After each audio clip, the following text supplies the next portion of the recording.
who is going to do the kuna? Cha. MC Yeboah. Hey, United Show basis or Kumchacha. Almighty Arnold, or no so say there be. Mention amount disrespect Mamma Kusiasawa. Kuna dear Crane Kuna Bay. Passover the Wukunaso. Eno say there be Menkasasa, and as a prophet Kumchacha, or no dear Nasama Walker, a Yabacope. You go to Pau, some mini jack water and could have made in a way out. As some American, I know 10 Amadeus Castle by baby and could have won. Young father couldn't name to what. When you bear much to them, when they now obey me and say, that on your one day was a new piano or pass wallet. See, I was one to wear. This is the choice of the woman. Exactly. And your choice is how I mummy and you masoli. Well, say, as summer prophet Kumchacha eke. Yes, I could hear be any new that. Yeah, must say, and your baby and a pet 80. W. Waba ubeti me at now was a media menwale. Other local romance star was said, and your baby and a person while you. Any oko di kotia then. Any sister many. Abrabo we mono. Obia what choice. Yepo yempo. That the lumba some of the choices are making you know. As soon so on any be. And why in a bay kuno, and why in a day yo, near Yeboah kutia, near release video be waha. Na man for babo swa, Timodo Bronii, Tim Equiasewa, near Diweatem, near Diweatem. So we shall we china who shed that lumba and make a crack kaya no diwa sasi swa. And mammy and Nara or the Obuo momo. Sa soon that the lumba jina simpia bisu chile say, yea, order for palm mantem. Medofu or dog Bronii. Na said ya yes so or dog Bronii sa lawyer. Kasano can be said, and although Bronii a side chick, na den, Ebani say ni abedu hey, because daddy lumba akko baby bebre. Ah, on your do Bronii and nam. Said ya de side chick is ye no, yan finance ye ni obedjum, and tell me one waka crase. Some many nano obedient to me and Piamba say, hey, Abrante, what Tomra? You never took this man on for bigamy. You never questioned him. Why are you parading another woman in the general public as your wife? Okwako warina samu exchange vows. Ye kabibi said till death do us apart. Once the death do you apart, it is the family that is the owner of the dead body. Anokwa team search PRO defend the team. Wokoye wedding na ye ma hu se wo ene betimi atete me ne wontem 81 sa that the room ba wu ne de enye akosu asewa de. When I heard say ye ma me se on social media, in fact I was very hurt. You court ni we are, you have no rights. Even cross say you no oba for kwa da crampo na ene kwa so ye illegal. Any third party ba mu pay what trespass into ube ordinance no be patcho me come asen. So oye court warrior, you can't marry again. Any marriage that you do biano is void. In that Lumba's explanation of yene was required or chire muka say me year amawari ni sisi ameneneti or do Bronii. E wa ha me send the video na my producer so be body. So why are we sitting here making this as if say kuna is kuna na be yedien? What are you telling me? What are you saying? But you are sitting on this platform telling me say kuna no kwade na de be bade na be. What are you telling? What are you saying? So they should fight over the kuna. Is that what you are saying? O kasa na mu ambemu. Ubem. Ghana for you TV. Ghana for you TV. Eti abusia, who is going to do the kuna? Yes. Kuna and akwakofa a whole lot of issues about social and FSU media no. So nenra e wo United Show basis so. Ye ma me akosu asewa me kire team legal wife. Ye omo lawyer e ba be kasai. Ye di video ni bi abrew e wo Ghana for you TV. Ye platform yi so wokoso a ubenya video ni bi na wahwe. Na bibia aye kama de ama quick one abusia MC Yeboah cha MC Yeboah hey enra e wo United Show basis so or Kumchacha utum say yes team search ke ya adwuma na eno enye me na make comment section just say Crawford do na di nkomo ebi say MC Yeboah wa kire sampa wo ye team search no omu PRO ampa wa kire wo boble enra e United Show base eso ene comment section na Crawford kasa ansem no enyame ena meka enti MC a wuti mi afache me enyame ena meka na busia eno ena Arnold Almighty Arnold ono so se dabi mentwen e ma disrespect ma me akosu asawa na dia disrespect ne e ka mo asemi MC Yeboah can say because what is kuna? Kuna is so what? Kuna nya dia. What you asem na say kuna dia kra na kuna beye. Fa so ba ne wo kuna so. Eno na no say Debbie men kasasa. Yen kasasa kra. Debbie kuna no obi so property emu no obi so behwe e de ade ne property so why you say kuna ye de na abusua sofu Kumchacha and as a prophet Kumchacha ono de na asem a wo kan ye ba akope ane sofu Kumchacha asema wo kan nyina ne se wono de maami akosu asewa so yi asem ni di free quarter in fact obedi ne ho ya papa ahwe kura oyesu a woto na on sabinom abusua na United show basis so nsem ekoso ne ye ka nipa ye horo no so pa de a edu ba bi na yesa miankasa yesa me ho nye miye me ho ye me star de mana na yesa ye MC ya Yeboah enna o ka se nyina yesa sabio kafla Ola Michael twetwe no Arnold twetwe no Almighty Zion Felix so ekasai ane ono na hye ho na chese MC ya Yeboah ekasa ode ne nsa sum na no ehwe no no na yesa otie ni din wo se maami wo kasa wo ni nyina ye nsem ekoso United show basis so enna na busia enkomo ni nyina bi wo ha special package a mepese ye beko ya kwakotie bi de aba eti mesrew se utie no be kire wa adwen under the comment section de amamu wi abo homode follow Ghana for you TV ewo other social media platforms ni na eso na bibia enya kama emfama ye tie nsem ni bi emfama ye wom ye good power se maami ni ja court ne kura medi na wo yawo nti onko wonyile na wo se bibi say ya fe sade ye ne say no ye di sua de ye bi wom sai mo kan say empress point of order King Solomon died after a 40-year reign, likely of natural causes around age 55. Okay. His final years were marked by spiritual decline, regret, and the consequences of his actions, such as his many foreign wives leading to idolatry. Thank you. Quotation there. That's the quotation.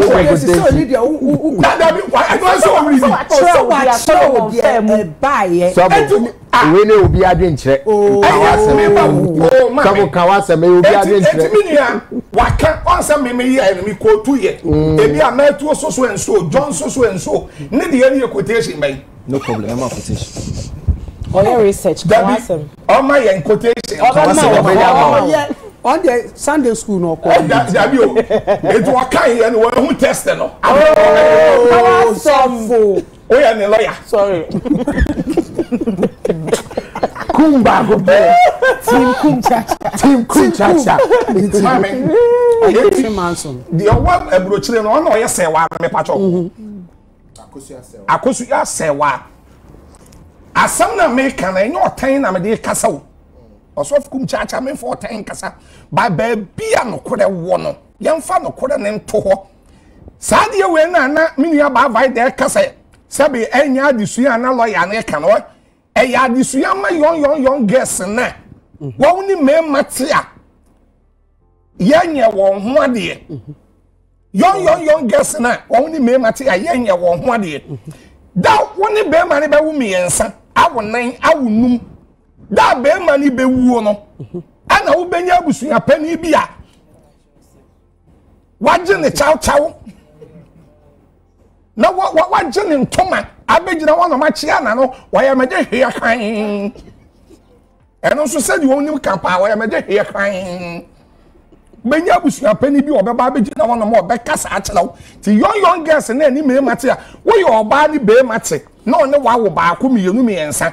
Na be ma ne ye wo ho ade a wo nya awuraba. You are not awuraba. And you'll be as soon as I worry you. One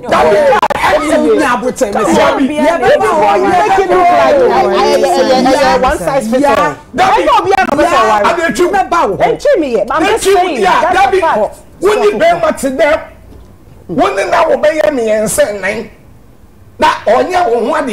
Was there no beyond or person or wallet? See, I was one to wear. It's the choice of the woman. Exactly. And your choice is how we get a mummy and you Hey, Asemo. Well, say Asema Prophet Kumchacha Eken. Sab you walk can't yansa sempao, but minim yes, I could ye be a nura, Sasana tear dear. Or Baba be away in a dua which we because minim say apart from a ye womb, a may womb ye two.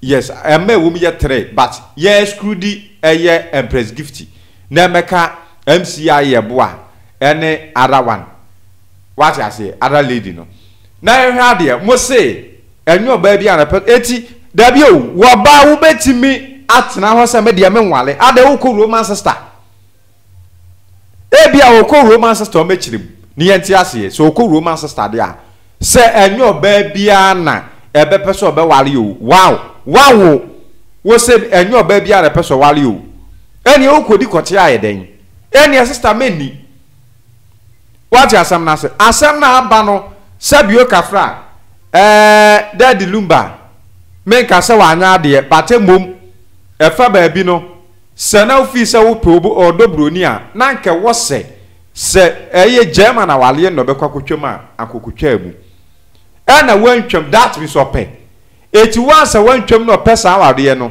na ni kwan se sebe ono odo Bronii wo twetwe saa na ni kwan se na odo Bronii so chese wo go ne ho wahu ema chese daddy lumba edwasem what ase suhu sawam sa ankankwan koduru ba bia sabio kafra adure what asem na se it's a sofu Kumchacha yese panini trafie ema se seduo se hwanhwanfo na se Kumchacha hu na se wotufu a na wo ka se enyo ba bia na be peso be wale eni okodi kwoti aye den ye tena ho remain single what asem na say in fact eno edise na ya twetwe mu ye ma me nto aso a eno edise na ya twetwe mu ye no kra ba akopɛ ya to video no so ayo choice say be ma no wone wo mo saa enu kwan say wo ye wo ho ade ye hye wo numonyam na dachi bia no sabe be ma ni furu mu sra de ye sabe o lumba furu mu ya na busuya panyi bia ba be ka say wo onimu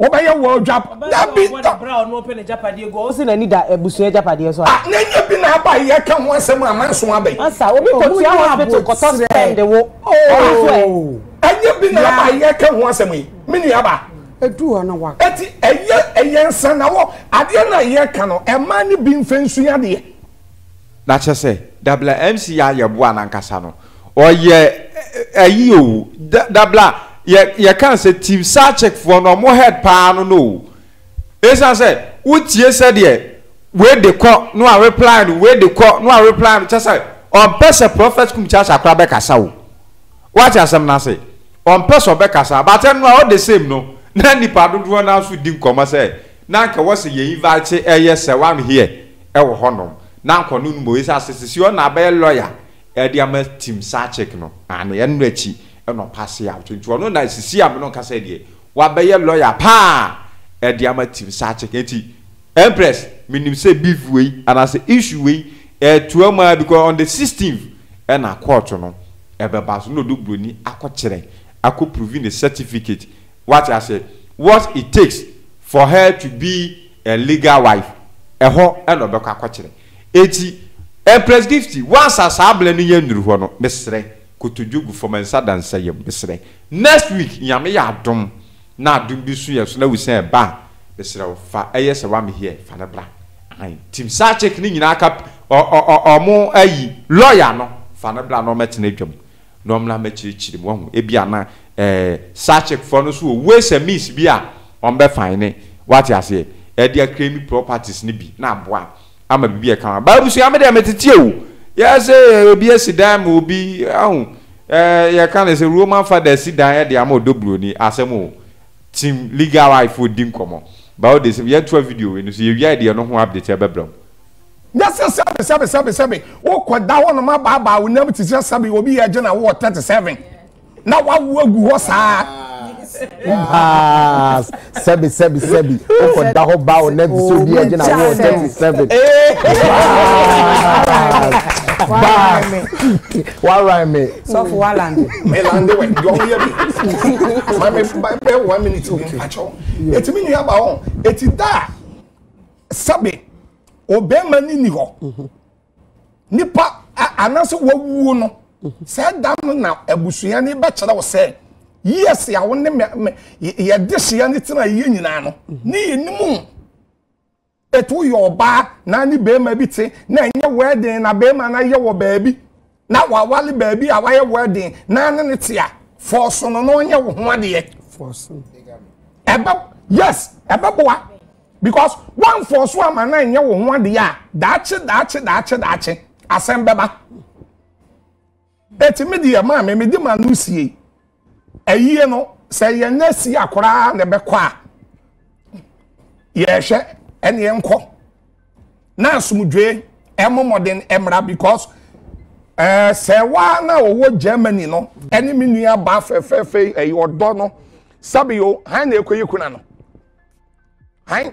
han de wa mi yenu nyina wo ka no wo be ma wa wuo abaako yase wedding yentwam that sabi baako nso ho na abusua pani enso edimrika be kan se wonim ni baabi a na wo mi yenu nyina ekoyi kuna ya kan se kuna se ede no what be that okay me de manu wasi manso no on ntwe MC Empress Empress the etienne say sansem we no sabio obi kotwe nimpana okwa ware okobu na topa na yenyina ho bi negotiation na yenka but eba na beto bedwam say ya ye be kire ya adwen na ye be hwe ne asi na ye de a kire ya adwen eye den asem oso obere ma bi akoware obia bi oware ni wie yen Africa krachin no ja ho no bai no ni oba foforo betena 17 years ni wu mum 5 in color 5 ni asem ni okay now Empress abrabo we mo no obia wo choice. Every person has a choice, and sometimes your choice aye na abrabo we mo no there are consequences. Yepel that the lumba some of the choices are o make you know as soon so na be anke bi anka ne papemu a ne papemu pa se ye ka ebia to avoid all these conversations no anka that the lumba hu say you know odo Bronii no ne na ba betna for years no a one na wo memu 5 or 6 no for 17 years, and I stand to be corrected no ebia wo hu say na wari edikan no on pebium na ebia nka was so taking the necessary steps emma can say ye chemu seeking for divorce. Yes, na ye chemu sene fata na nka san komo we na enye den emma Empress mirahu if you say onyum to ni na Yeboah ye ka no asem no ana no ono no to nyum mi say ebeye kakra na mede mensa go mebuai daddy e mewie ya na ebeyo ye na mesu ni mfaso bia ya no me o say esu nkosumu dotia kodotiem okra fo so e mere ko meja mo meda bremuni adakatia ono no bra wo bebo ye sabio ni ni petitiri awoye enwuma awobo ma adasa nis edin a wo beji ye ni na echi no 6 feet nini na no de kwakwa akohye fom enti ye ti asase so asese ye prekuna yi ena hwan na be ye kuna o na hwan na ye de yo ni Yeboah akutie o ni e release video bi wa ha na amanfo ababoso esi social media hours non-stop team odo Bronii team ekuya sewa ni ediwe atem Empress check na sha ade bi se wo hwe wachi na wo kohye dad lumba emeka kreka ya na odi wa asase so a emma mienu nyinara ode obuo ma omo in the sense say dad lumba gina simpie so ti so si ni pise ne yira kosua sewa waware no no senia na amanfo ka se onu na ebia wama na eduboni ama wayare ne enye saa na tie na akosua sewa ontumi nye saa da saa so na dad lumba gina simpie bi so kire mu se ye odofo pa mantem me dofu odo Bronii oba me ne tie. So these are two women that have played a major role in Daddy Lumba's life. And the man in question never disrespected any of these women on any platform that I am aware of. When bu omumienu ninano enimtia babia. Na si say eba ne sen. Na said ya yeso odo Bronii sa lawyer ne kasa no kan bibi say. And odo Bronii side chick na den.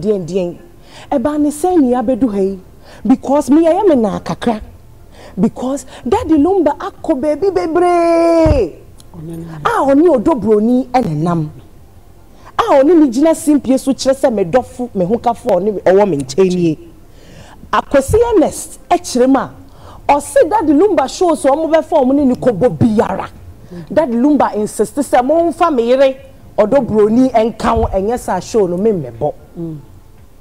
Na empress obi tie obi busa say na kakra se afimu nyina sa nkomo ya koso asebe oba akro no yamfa na asie o said ya de side chikisie no yamfa na asie ye ni wo bedwom ntia ya menwanwa kakra se sa mrani nyina no obi antumi ampia mba se abrante wo tomra efi se wo do wonsa akwa hye aban krata se wo baabi e kire se obi ye oye afedi ye den na wo sa ne oba afofo nam I just say, Jane, all these while yantishi. So, pay bar nice or good any massy. Opiate wine pay bar. The opposite will pay bar. Or no pay bar, ever can be before dead in one. Nice be a good oh, and I say, where we any other now, Babeca. Aye. And you where we are then, now, Babeca. Maybe dear, so from passion. Make our quaco say, Empress. Share a summer a cosuno, a obiti chira. Obebusa say odo Bronii nti ye ne ho ade ya ye ne ho ade ade no so tena ho ewo fight e ma dad lumba ya ye ne ho ade na busuafo wen o mantumi ambeka hwe obi so tie chi obebusa say ade nti na akosua say wa wotena wa 17 years you never took this man on for bigamy. You never questioned him. Why are you parading another woman in the general public as your wife when you know you have a legal wife somewhere? Obia was sembusa, but a seminar fapim ne saying, or this year and ato, or this year ye near baby. Only panotias and not sebio nin samokran on yeding on ka. Empress, Okwako warina samu exchange vows, ye can be said till death do us apart. Once the death do you apart, it is the family that is the owner of the dead body. Anokwa Team Sachik PRO.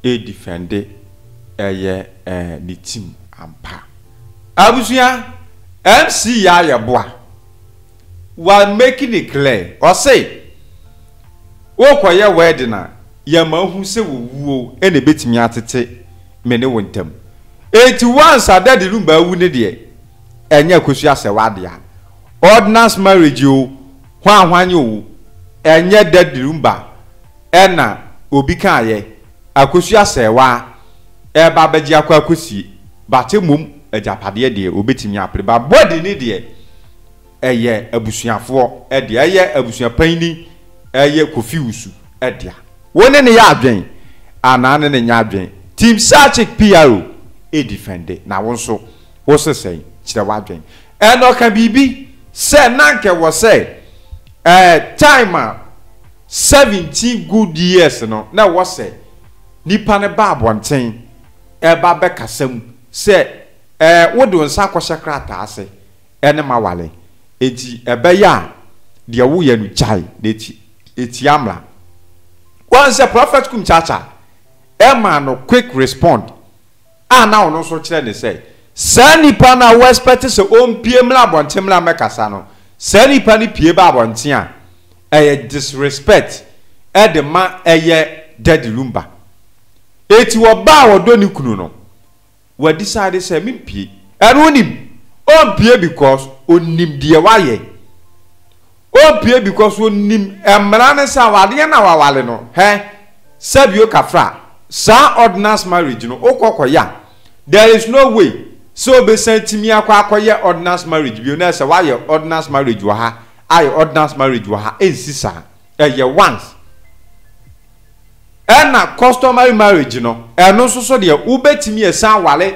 ma thousands a wope say ye bibi sa anka be sure say anka maami akosu asa wa still obetwe kura anka ne obetimi afri Germany aba ene odobroni e de abawentam so abeba atwede pa boot for boot but wonim say ye ordinance marriage a chese ekomlamu anase echina bi no BBC a onu odobroni no oni chefa bi awo still ono onye walefo what you say yen kan ne nka ho anu nti ena mama ame no so ye din because no nim de wo ye onim say asese no ba bonte a obegu ni kunu ho fi on pese obegu na ye kan say na walempa what you say anase ni kunu ho fi eti na wa ama no eti PRO we de ye sere said ye tie no ya fa sa lawyer na ba beka o se udobroni sa check eti yesrew jitum ate kenakeda se udobroni sa check bedase abusia yantu a video no so so that do us apart yeah ewo ni ba body ni yebusia de okay enti say ye the injunction sisi ayete ye the injunction bi ande ye bia so dabi meba enti no sesi ano ebusua no wo kire se me na momma me kwan na me na me nkire ye me sew emu no eye ebusua dia yire so na so tufo me bodi na aka asemo ode ne nan sima be any what wearing there abe. You understand? So this back and forth about the kunalization, no? Empress. Kuna na ye kan kuna no enene den. Kuna no enene den. What say aware from ye no awon aware. Ye kwa kote won tem. Enu ani kuna no. Kuna no emfa age mbeka wo age ho. Kuna no sebio enye o like possession. Emma wani mu ncheche. So let us respect the dead man and make sure that he is buried. And when it comes to who is entitled to what property, and me say, mube to me a chia manati and phobia. Who is entitled to what property? Who is going to be in charge in what estate or whatever? That one, you people should battle it. Chaka. It's your own business. But as it stands now, let us ensure that this man is buried with some dignity. And you Empress and come away by my share who say all the two factions in now obia petting on social media or yen a bid in amano. Wow. Because as at when the lawyer was supposed to come and release the legal document showing that they've filed for an injunction on the NASA news it trended that was social media. So the question is that who released the news to the people on social media? If the conversation was a conversation between Mama Akosia Sewa and the lawyer only, who released it to the general public? Why did they go to Abonting?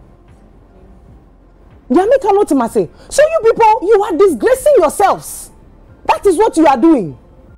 Both of them. No, yes, of course, both of them.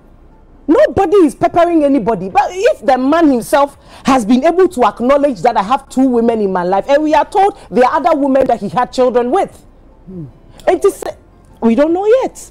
Almost one more.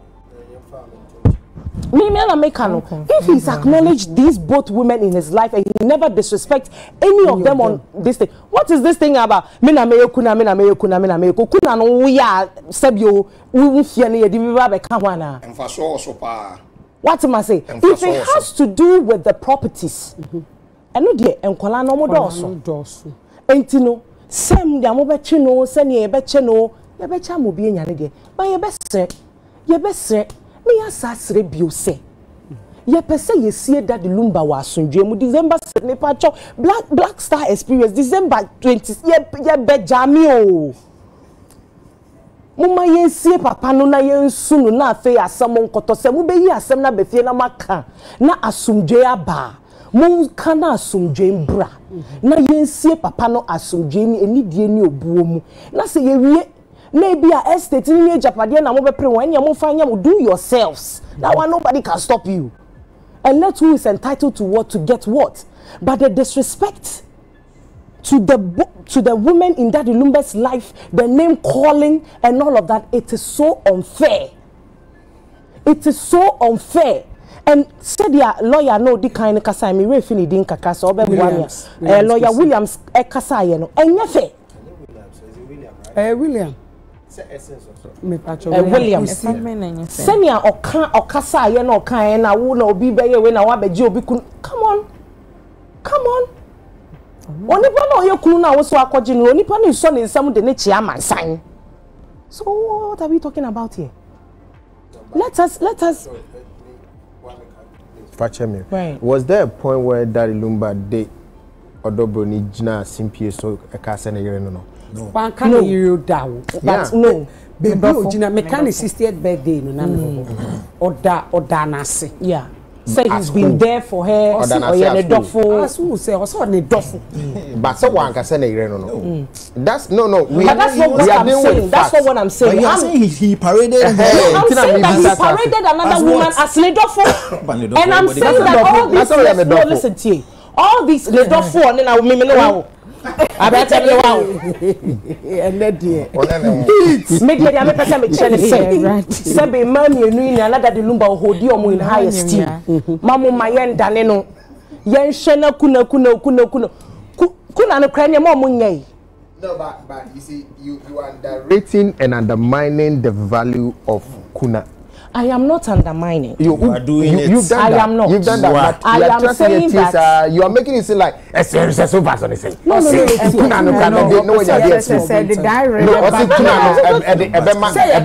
Like possession. Okay, so if we are going to talk about the kuna and me patro yes. No, hold on. Kuna no. Is it not the process that they are separating two people that are together? That is not just the process. So what is it? It's who name now. Oh, I know. Take your time. What is it? Okay. Because we are talking about marriage. If they are talking, say if it's a marriage thing that they are saying they are going to separate, according to the traditions, the man was married to other Bronii. And you know, self atakuna no ritual ni biana. What are we talking about here? Now, what the other one can court on it? They court the normal. The definition of the kuna. Only will be your word, then that's in Chem or court. To me, as I'm calling. And no, I beg me, no. But the second person's marriage is invalid. But you see, the kuna, we are talking of the kuna. The kuna is separating two married people. Now, according to Abusia Penny, and according to the news that is circulating and what was just confirmed by Honorable Collins, he is saying that there was some form of marriage between Daddy Lumba and Odo Bronii. So that no chances are be hot whether it was recognized by law and or the traditional way, not just our be it was so almost yet 2 on them. It is court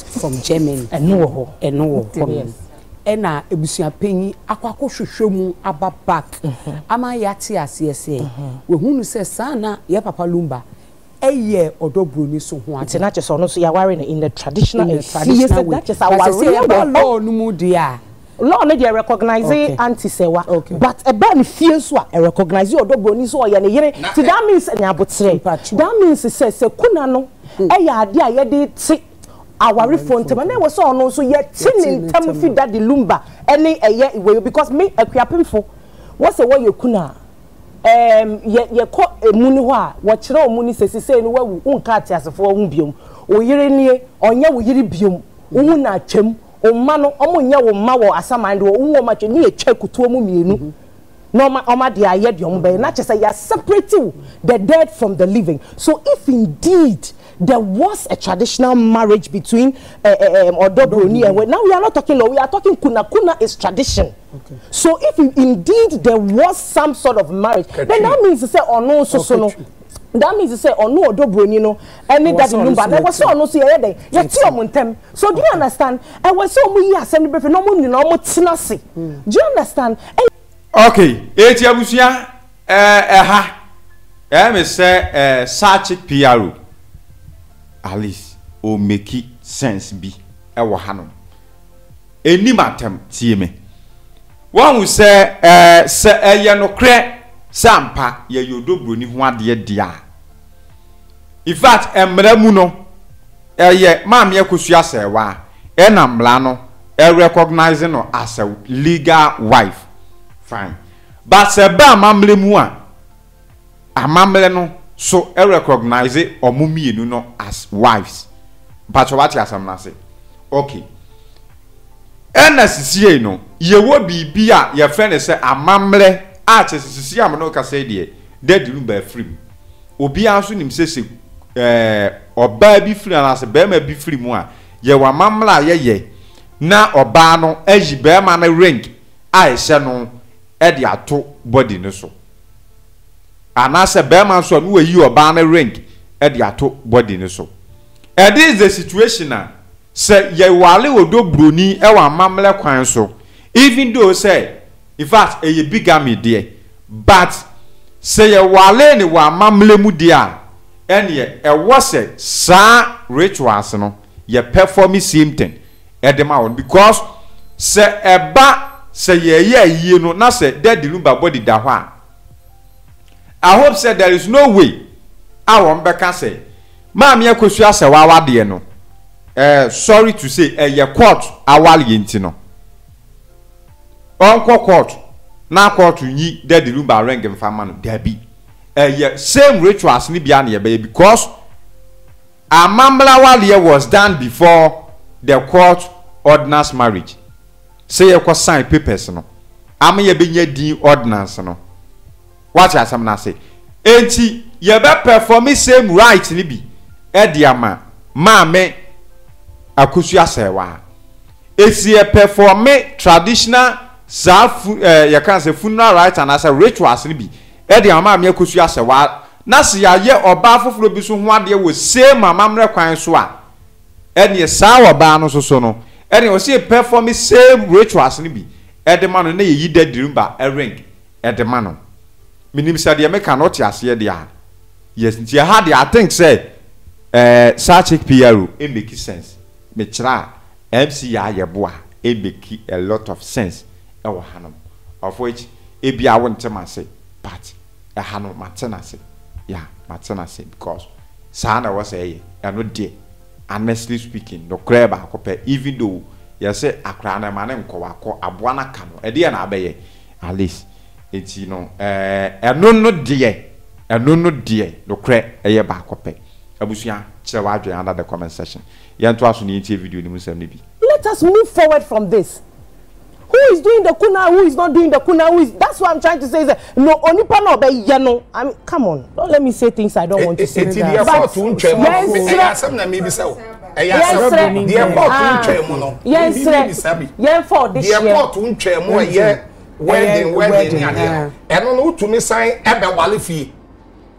maybe sir Debbie and you want to me somewhere I say our na traditional man so course traditionally it is recognized tie dem kan yo eti aban dia wo ho but efie so amanye bi course so a kire say indeed traditionally Lumba is married to odo Bronii so there was a for the want of a better word there was some sort of ritual performed so I was say onu so ye two omontem. What am I saying? So then, I'm saying before the wedding, there was also a traditional marriage for Akosua Sewa and Lumba. Good. So there was a traditional marriage before the wedding. The engagement. And that's my last words. Mr. Seseno, the Abayane say, we are Bema. My camera way, me patron, me share camera in Namin Cassie. We are Bema. Oh no, let me say this. What can come, can come. We are Bema. Menya but say we are Bema. We are Bema. Na se unim pa se wakume mu ene wadwene mu. We are Bema na unim se wakume mu ne wadwene mu.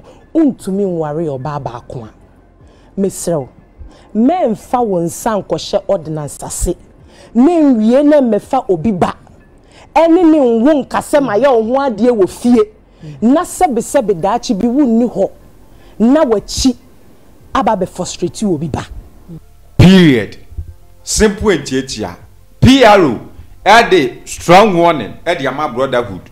Or say se wonim na wunim na wo ye bema na wote ho na wo do nsa kwa akohye eye koto awade ase na wo ye wadwen se medim sa akohye ase be mom mekofo obi ba na akọ wucho te se de dadi lumba ne wodo Bronii awo ye pantafo manka poli sia asemo ano odin ene na wunsia na mo wunsia ne wie ye kire no sisi yi dadi lumba wale wa bruchire wati asem na se ede ne sa shekrata ase asisi wodo Bronii ehu ba bia won fa sisi a woteta court letter kra yehu ni aseve no yehu no ni aseve ne court letter ni ede na kugina court mpo sisi ano ofa no afa wati ase because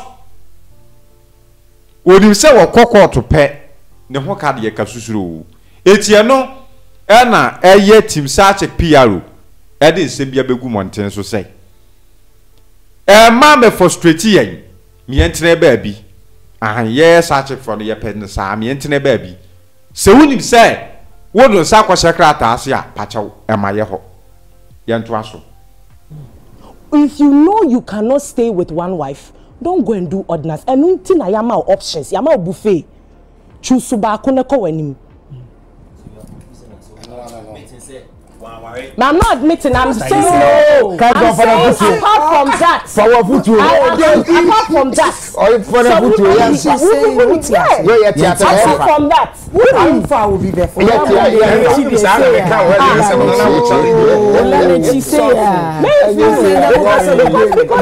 thing is that if you really cannot, and you know, you remember the one, Omu ni muse, Omu to me worry or babako, and Krofoka esunipi. And I always say this: don't go and do something that ebema onwire there. Just oba or person worry no. Na said your onim say oh first wife, over second wife, over third wife, over ho. We know Muslims that have married 5 wives. They all live in the same house peacefully.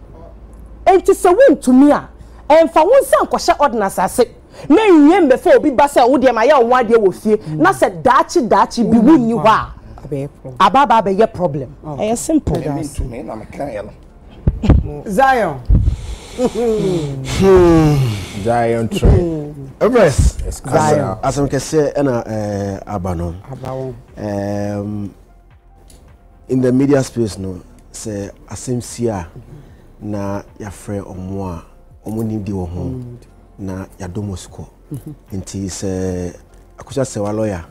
We any case study on carbon in the past so many things I see.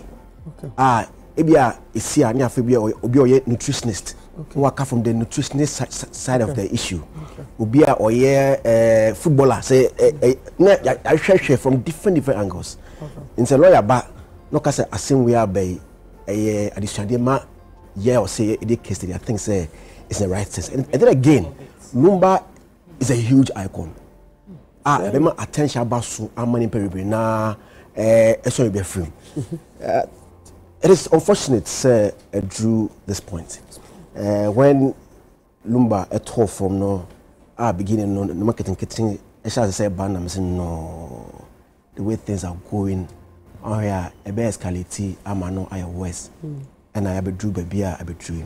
Send your war funeral committee e wo ho no I'm sure say your chairman room and honorable Collins, right? Collins. Or say or vice chairman. I think say they should also have a spokesperson or a PRO. I know the TA or very good at that. Sister TA very good at that. One casa. It be a time. Or measure to quiet. We have a more young majuma. Casa be no, and I think say I may be a way, and a week casa. Now we can say I think. This morning I watched a video of Ebushapeni any Tony Best Ekasawo I think Akuma FM in Kumasi. The way Ebushapeni even after the court in Semnabano the way Ebushapeni Ekasa say will be in the general package na auto to boba package so I'm like really conversation between I and say amount for Kano you pay just one person no kasa send a be uniform na honorable college in Jiran Kase na obisapani enya nkase na obi so on say committee member enya nkase na busa we say me Lumba akonta no na I be na ede in some be eba na meet Honorable Collins. I think in the course of the week on a Kuseboje Kasa or Peace FM. Our car say a busua and a determine a kuna. Today's conversation, the first part no or such no I can say court a determine. I feel or say we be no or say a busha penny say or Bronii any akusha say one now. And so Vice Chairman of Funo Committee no, what is he telling us? Because what he said on Akosabaji show during the week, Obaha, the first part of conversation, no, o change no. A friend also no, obey you no say call back to your car first no. That's what I'm saying. Say, Kabeya, can't be spokesperson. Because Juma, and you will be an also Kasakeke. Esa now a day, so many issues say back, and that is why I think say we are here at where we are at the moment, and it is very important. Say, you better clear this. Kuna na free ho say be ya yaku enim na yaku enim ye wie na you say because ebia e be do no nye pe kunafo to get your pointer you be ye na asem either a yase or even after a year no ye hia e be hia kunafo na afi ya solve this time ni akoye wi na afi ye ko omampanyi ho yaku we ho ye hia kunafo a why de ne ko o me nyina be ko. So I think it is right that we solve this issue right now. Now, we have more rate of sermons now. I don't know for penna. I could just say what's here. Yeah. First one I say court. It declares say or no any the only living spouse on documentation December 23, 2004. Our Deutschland, Germany. Only number warrior. Into say court it declare or no kwa as kunafo. And then again. Or per se, you declare or no as the only person obeying widowhood right now. And I think say it is because of what the lawyer Eka say. Ebusha penny a letter Breno. So no regard Odo Bronii as kunafo. Maybe I can say letter now kwa. Ankonyesa. And I can let this one consult why. I'm sure say the conversation will still have come up. Say why ne kunafo. Of which I'm not sure say ebianka bakobe pene meaning say be jai ni patu mo me kuna for dia cause say na yin anim no patu you kuna for if more worried a traditional worry more than one but mean okay be na on that level no say I could just pene dia but from what is happening right now I'm not sure say and then the third one is what say Abuja Penny be referred to if anything Bronii as Odo Bronii as kunafo and I say only be engage as kunani for the funeral because also about the money call transition home no Odo Bronii na omo ne ka ho as kunafo of which only feel say it is wrong. No, David Satan no. Was she here? No. I don't know. And then the last one was a model Bronii cafe. Now, why na dey Akusha Sewa Buseni no echo representative or committee so was Akusha Sewa aware or not? Because if she is aware, it is the duty of Tanipakono to relay information to her. No, she was aware. Yes. In terms of afraid or say, no, on case of name representation. No, or say date of funeral on social media. But also on social media. It's dependent on medical representing or no. What was the person doing? Because you are representing us. Nti nkobi be koso hobia no. E wo se wo e na wo ba na be kache. But this is the case and nipa na call representing and the bush and I think so according to Honorable Collins, ne ba kwasa ka ho. The firstborn no Kevin no eka ho. Denise or something. Yeah. Nti ade na fe na ye ma me so be kache say when I heard say ye ma me so on social media in fact I was very hurt. Cause say ukunu da form na ye bibia na yankan anchiro na social media na obi hudanka eya but when e ba say or reps e wo so na at the end of the day also be social media na reps no na omo ye dey wo so e bia ni pa do mo koye no omo nyo madwuma yi and also ohwe how oni on become our same there Empress and send me. Na ene me lo bi di nkomo. Cheche me sumpa. Ka fa won adiela. Wa father. Bacho me kama sam. Oche the if you there any court there, and I feel say a lot of people don't know much about. Oh, say the court. Yes. Court na even if you court ni no, most people don't know. And send you na ka se no, your court ni we are, you have no rights. Even cross a sebio no oba for kwa da crampo na.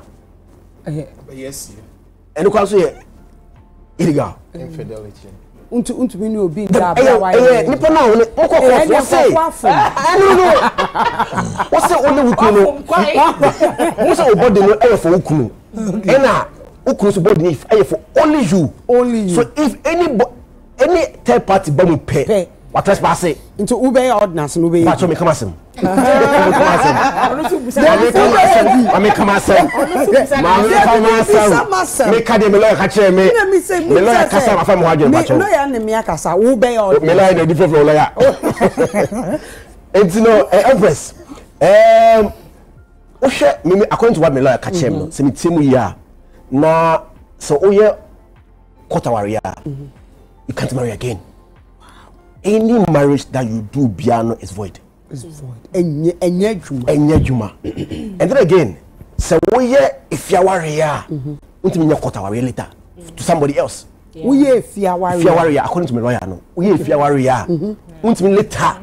And ofufo now kakofa untimi nkasa no dey dey court. Unless we just first one, that's what he told me. No, yeah, we don't mix this. Also that means your customary we so obi your customary. It say we engagement also we obi engagement. And I say Empress, there's nothing like engagement. If you warrior say omo friend no, but I'm no a customary rights and I will pay for me. I know.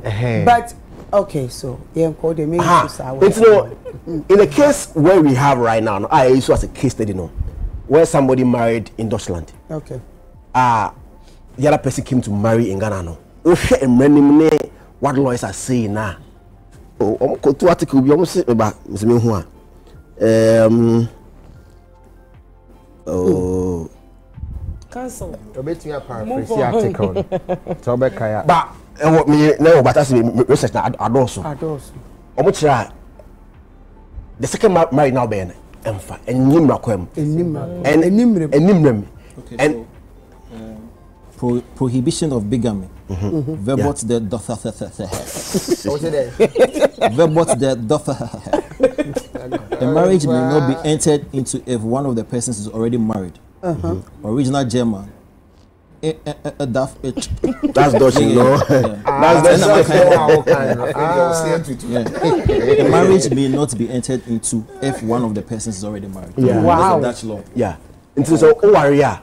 And I think that it's the same as Hase. Into no radio I should form from the explanation I am man. The Nawari legit. Any day Nawari legit. Meaning say you almost say omo kasa sin wo fie ena anye ena kopi quarter. I think the court na akopi ne de omo nyama ne wo ho na yen solve na yen clear we free ho na yehu de be but my question is say there's no injunction on the funeral. Until before December 6 na court new assassin we are Baba ya re kwanze yenko. So you go without the kuna fonana. Okay, so court name ma order bia we can still go ahead and according to lawyers, what's the rate is saying right now you say injunction akoto ebusa penny any other bonus no. Injunction. They filed for it by a grant. And because almost say it seizes the process. What me and twaso. That's what the said.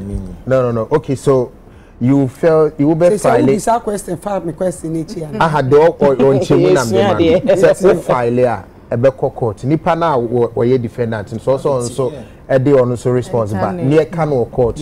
Now say judge grantee injunction and that is when everything ceases. Kopim time I beka assembly. But in this case, bakwa file there's no response yet. It's yenyan transem so. It's na Mr. Collins neka say see aye ka say aye ne beba so because judge bia entna say no even there's no injunction on the funeral exactly yes any funeral say make no make say injunction right now no ya about kuna injunction on that to no injunction yes court say see na ye kwafo mi sana omo serve omo eye no transition yeah Bronii any ebusia penny. So Emeka said the plea of Bronii say court emfa injunction to ebusia penny so say or declare Bronii as kunafo and then again almost for another injunction and to Bronii so from calling herself as that's the two injunctions in the already okay so for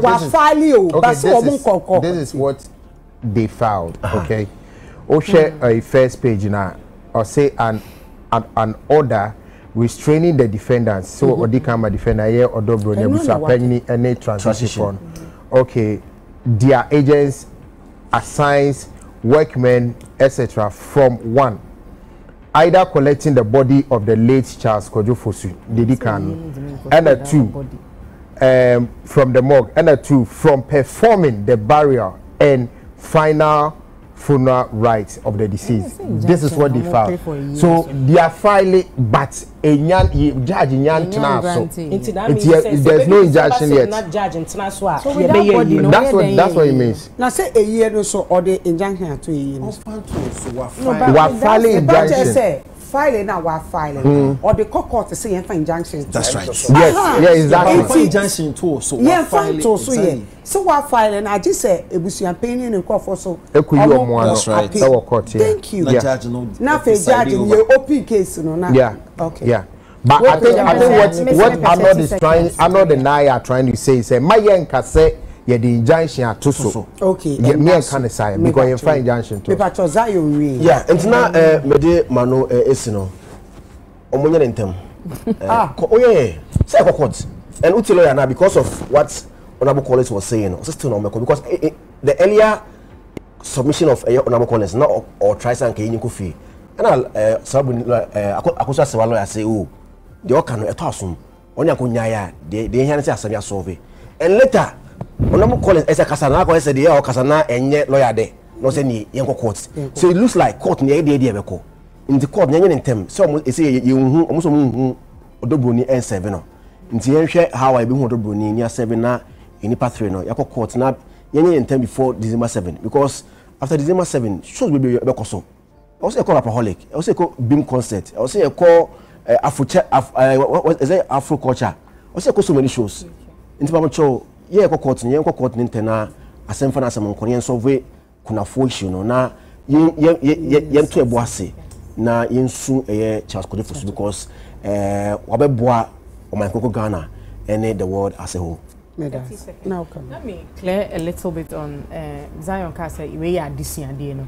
Empenifugu baby say obia persebio oba Jimmy for agro atobia mpena wo. Sana ya mpenifoka.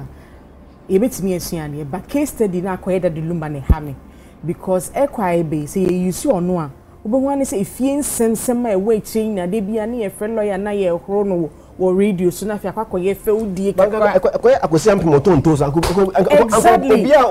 fokoso so na ntina me bu be no say obia pe Bajimi for agro but obia mpe na wo what ma say wo de unya obi na say bia sebio na dwen na ho na oni media agro wo probai ko ye oba wo no wani nye ho ntina me ka say case study no ohwe ya na ya horo de lumba ni secret na wo bedwem but still no an ye go so you we have no choice. What must it but Uncle Bassa I tell me no can mepe. Over say ye giant answer. I am buying to me but what I'm saying is say no deny say because in some gusu PP they be PNT the court by your penisa Arnold. Obi legend mama sasomaka say wi so because man sasome class won say me class na oni o labusa me say e fa na that lumba ejina ka say Bronii ye ne yere awenya yes menya evidence no how do receipt na ba in that lumba's explanation of ye ne was require ndo no o kire mu ka say me yere amawari ni sisi amene ne ti Bronii e wa ha me send video na my producer so be body. Okay, yeah, that's it. Thank you. I know. First of all, 1 Kings 11. Someone said open memory verse ana. Oh, First Kings. No, First Kings 11. Ya ba be do metu okra. No, two for tregu yeni. Me so me allow sir. Solomon when who like ne we na koyi and it's our 1 Kings 11. It's somehow can say worry baby. That's not correct. There be no hear me opinion on some. Don't share opinion. Okay, say me can Solomon no say no correct. And to me pa memory verse mbra. And that's not what he said. Me say me no. Wait, one can say me pa memory verse mbra. The dada na fi na dey ba. What? O ko tu ne the dada ka me. Oh. Okay. That's why you memory verse. One cocker first. Wait, say Arnold, it's your floor, yanko. Empress. Yes. You tolerate Roman father slander be on this platform. Because Roman father no aboy juma pa. Before after Lumba Bewu. Aboy juma. The main mandate as a PR or a manager is to protect that Lumba image. He did so well Tamana Lumba Tiasi. We know that has been his effort since day one. Into nobody. And I'm speaking to you, prophet, to slander Roman father. Or yet everything possible to ensure that Lumba, the image in the Dino will be in good light. And that's what he's been doing. I don't see anything wrong when lawyers say, marriage education. There's nothing wrong with it. Because Lumba is an icon, just like you are saying. Now we're in a reference point. 5 years later, 10 years later, and we'll make reference to it, and some of us will learn from it.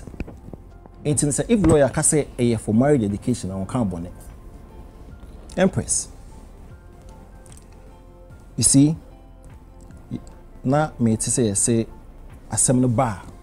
You know, we're quite a queen say it's not honey, so you're there. You can't drink. But you see, I say cautious.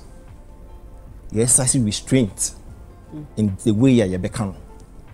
Because you see, you need experience be as how. You need almost shoes more as to how they have, what they are going through, what they've gone through. Into the fact that we are a microphone and I say about when you pause our time doesn't give you the right say so can send up there. One year about the phone. You know, I say about points entity. Maybe more powder. Powder and the points are the same. It is imperative say but now have because he needs our experience no. You go through what the people are more involved now go through it no. It is very crucial. Say you be to your boss in how we express ourselves and deal with the matter. I am very surprised. Obi ni bia sam na ye chale why like obi ko mo da mo nda. Ye sig jams na ye hwehwe ye pese ye jam. Let's get serious o. Wo dream jams ho when somebody can down on that because or dream in the future in kwala wa wo no how on be survive because of omo papa. Do you understand do you understand the seriousness of the matter? You are sitting there thinking about person ko jam we here say, "Huh? Be serious." Obaba ko ma 6. The back and forth thing and or down person or dream kwala in future. How I process be how deliberations be ko. Na in kwala 6 no menya some better foundation. Back 3. Also down that because or share effort or their shame anyhow at 3 in kwala 3 no future be kwa. That's what she's thinking about. Who also person o jam.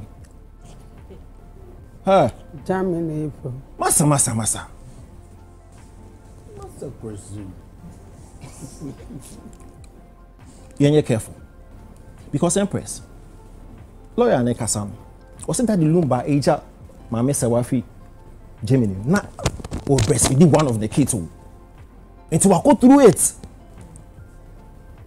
Single mother Kwalami and over the years of time Papa ni figure better na it's a all can't afa no ho you need to yourself check in as to how you say it. Obetna gan ha no so no de ba ko no oni Bronii wo e wo 6 sa 15 years 17 years span ma me ba ko na hwen it's a all kasa say we careful because you've not been through what she's been through. So don't be sitting here thinking about jams. When somebody is seriously going back and forth as to how they figure no out. And you know what even disappoints me more? Yet had the be a funeral, the friend is saying funeral de tourism, funeral tourism. But yet ha be little kuna. Why? Pacho kuna no is not an integral part of a year. So why are we sitting here making it seem as if kuna is kuna ne be ye kuna no we kuna na ube liposuction. What are you telling me? What are you saying? One moment you say yen pushing funeral tourism. Yen so your traditions me customs mo. But you are sitting on this platform telling me say kuna no kwade na de be bade na be. What are you saying? So they should fight over the kuna. Is that what you are saying? Pacho. O kasa na mi ambemu. Ubemu. Hey. Ubemu. Enti yen busa. So should they fight over the kuna? No obemu. Pacho nyabote. Meme dia is it your kuna? Eh? Is it your kuna? It's what is it your kuna? Should they fight over the kuna? It is not your kuna. If those involved says they would want your kuna. Tassel over it. Let them tassel over it. Then they should go on with it. Don't belittle it because nobody's belittling it here. Obie no our ability kuna via waha. Yeah. Yeah, kasa mama sumje mbra no munsie papa na sumje. That's what we are saying. Obie no one kasa sebio kuna no you know. Come on with us. Okay, so kuna no what is kuna? Oh, thank you. Kasa like possession. Like possession. Also you kuna na like possession. Kuna kora. No kino ola. So be na waso. Oh, sofu. Me Arnold yan. No, let's be serious. Because a part of the process. And you know what it's interesting. Sa kuna na we feel say enye hwe no, a precursor to what he said about say asset defense sharing. You may think say nothing, but a precursor to what will transpire. Even when there's a war, we can contest it. The echoes about kuna. And somebody's way of protecting the assets a sharing a basic. So don't sit here and be little kuna, because a part of the process. Only experience. Don't make it seem as if say wow, they fighting over an opinion. Oh, see, now say it was a better thing. We peer review near you, Empress. So, Mr. McCann, he has a right to say, she has a right to correct me. It's a slow down when we are dealing with critical matters. A key. Empress, they are cost away now. You see, okay, the last time we discussed it, and I told you it's a meaning a noise, mommy, because it should not in any way affect money legacy. It will not, because when it comes to musical prowess, he is there. One of our biggest. Ain't to me when it comes to the legacy as a musician or as an artist. But so we should be careful. Say a day why echo and protracted because there's a likelihood it could be. See, in 2006, James Brown, it took 15 years for them to actually settle on legal related matters. Prince in 2016, it took 5 years. Michael Jackson in 2009, it took years for them to just settle Nichi. When they used in 2012. Aretha Franklin in 2016, it took a lot of years for them to settle. They won't be calling who won the pillow asset. It's a mystery. And especially if the two ladies, now 1 week in the FFF. So why this noise? Why these fractions and all this brouhaha? If it's possible for them to do that in 1 week, they could also do it during their funeral. So why then are you saying that we shouldn't say that they shouldn't fight over the kuna? And I mean, maybe sir. Maybe sir. Question. Proceed. Focus.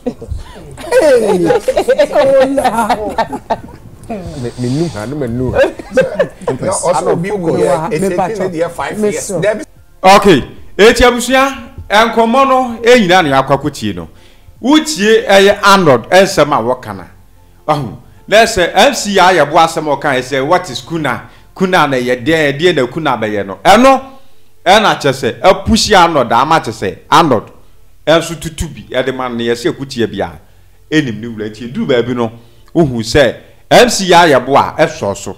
Ai eno ka se ntu omonko saa. Omunidi atem saa da bi. Obi anka so muni atebate mum. Di ade ne da no wan fa nto ho a eya na mpempi no efrito je abusua sisi amano kase de eye daddy lumba abusua panyini na afenso so eye presla a chese odobroni na sisi amano kase de omo trende ewo social na afenso ni media no eso na wo hwe odobroni pa asemo who said you do said you sit here pa said you do bruni aya abusua ade to do bruni kra wonyai na maame ye ni kra na asem fa na asem ko mesrew so obekire wa adwen under the comment section aha eguso eye Ghana for you TV aha nam do besi makra Ghana for you TV. Ghana for you TV. Ghana for you TV. Yan kanta egumi so asew empanyimfo so ne wafuru duapa ne piano na ne opa bibia kokotoko ne nye na bro o konfo e ho na me scan Twitter ye na me kire wo mo me hyira wo ayo kase pia